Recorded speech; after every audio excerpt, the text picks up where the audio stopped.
Hello students. पाठ 13 विज्ञान, virus और विनाश। पिछले वीडियो में हमने पढ़ा कि मनुष्य ने आज कई सारे आविष्कार किए हैं। विज्ञान ने मनुष्य के जीवन को जितना आसान बनाया है, वहीं दूसरी तरफ छोटी सी लापरवाही मनुष्य को विनाश की ओर भी ले जा सकती है, यह हमने जाना। साथ ही हमने यह भी पढ़ा कि आज मनुष्य अपनी सभी जानकारियां, चाहे वह वित्तीय हो चाहे निजी हो, उसे केवल डिजिटल फॉर्म में ही रखना चाहता है।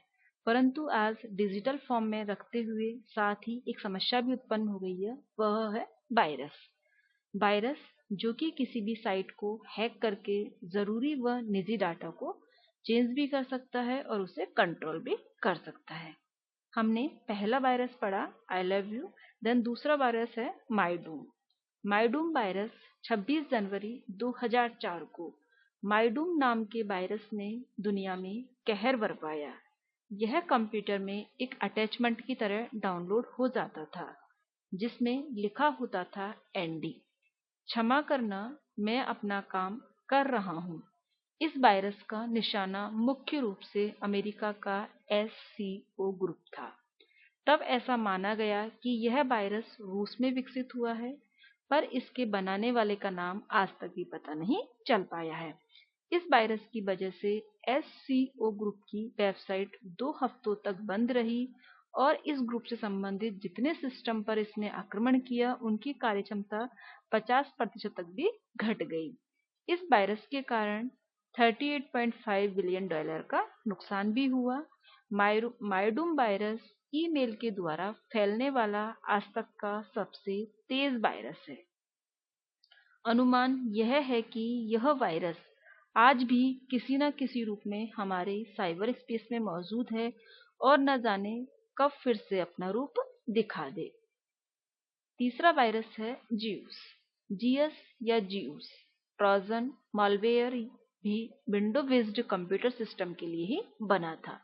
जुलाई 2007 में इस खतरनाक वायरस ने संपूर्ण विश्व में खलबली मचा दी, क्योंकि इसका उद्देश्य सिर्फ कंप्यूटर सिस्टम को नष्ट करना ही नहीं था, बल्कि इसका उद्देश्य तो लोगों के वित्तीय और बैंकिंग जो डाटा है उसको चुराकर आपराधिक गतिविधियों में उसका प्रयोग करना था। ज्यूस वायरस का ज्यूस वायरस जो था, उसका उद्देश्य लोगों के जो वित्तीय और बैंकिंग डाटा है उनको चुरा करके आपराधिक गतिविधियों में उनका प्रयोग करना था। इस वायरस के संचालक निजी कंप्यूटर्स में घुसकर उनकी सोशल मीडिया, ईमेल और बैंकों के लॉगिन की जानकारी चुरा लेते थे और मिनटों में ही करोड़ों अरबों रुपयों को अपराधी जगत के खाते में हस्तांतरित कर देते थे, ट्रांसफर कर देते थे। विश्व की कई बड़ी बड़ी कंपनियां जैसे कि bank of America, Amazon, Oracle, Cisco आदि इसका शिकार बने और वैश्विक अर्थव्यवस्था को करीबन $70 मिलियन की चोरी झेलनी पड़ी। ज्यूस वायरस ने लोगों का वित्तीय और बैंकिंग डाटा चुराकर उसे आपराधिक गतिविधियों में प्रयोग किया। अगला है क्रिप्टो लॉकर। इस वायरस को पहली बार 5 सितंबर 2013 को देखा गया।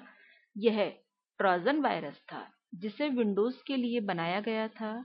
इस वायरस को ईमेल अटैचमेंट और डाउनलोड के द्वारा लाखों कंप्यूटर्स में फैलाया गया। यह वायरस कंप्यूटर के सिस्टम में घुसकर जरूरी फाइलों के पासवर्ड को एन्क्रिप्ट कर देता था, अर्थात उनको पढ़े समझे जाने वाले कोड्स में बदल देता था।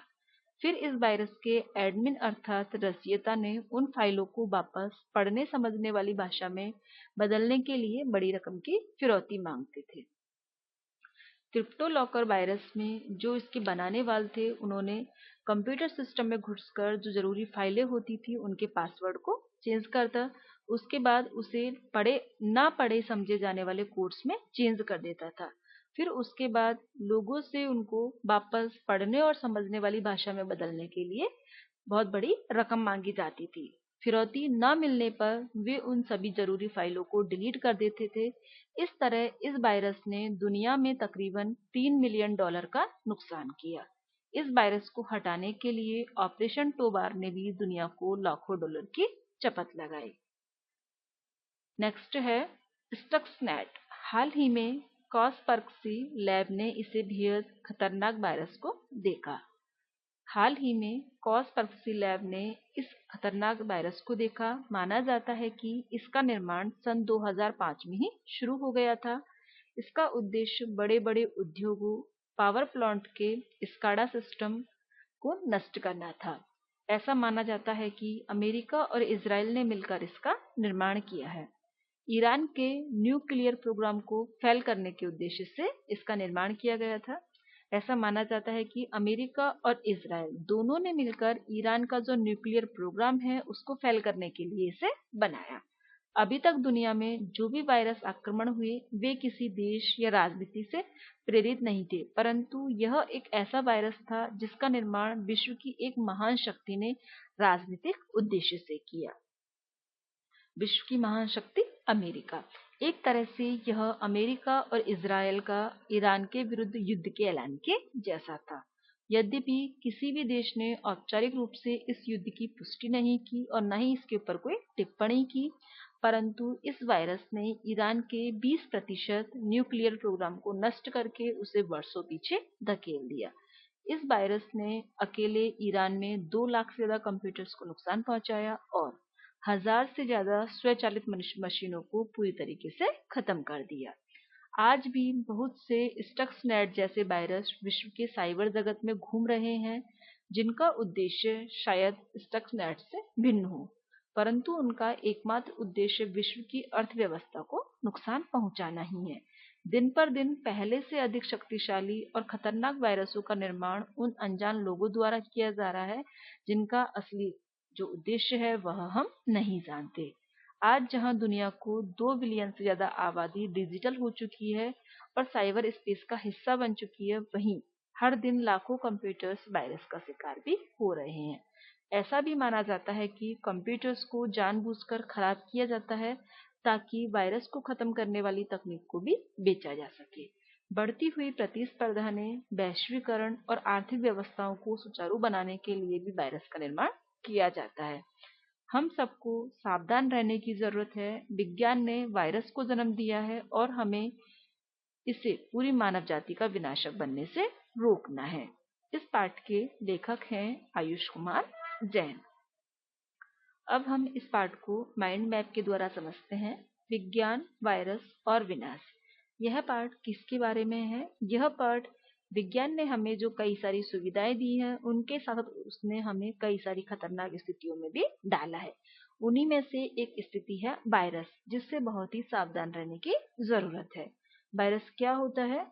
एक प्रकार का कंप्यूटर कीड़ा जो किसी भी निजी कंप्यूटर या साइट को हैक करके उसके डाटा को परिवर्तित कर सकता है और नियंत्रित भी करता है। कुछ खतरनाक वायरस है I love you, MyDoom, Zeus, CryptoLocker और स्टक्सनेट। Thank you.